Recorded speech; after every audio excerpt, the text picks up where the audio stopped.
Hi, this is Infraready. This is one of our older devices that we've brought back. It's a REM temp, so it's got a digital temperature readout in conjunction with a Rempod.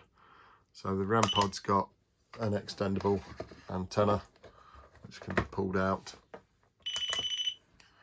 and then when the field from the antenna is broken, then the trigger will sound the audible alert, and you'll also get the LED flashing as well. And just to give you an idea of temperature, I'll just cool that down. So as you can see, it goes into minus figures. That's minus 16 at the minute.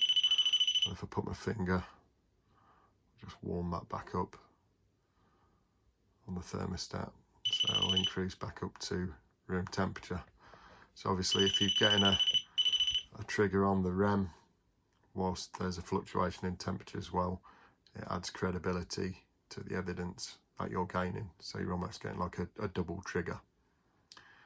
Okay, thank you for watching.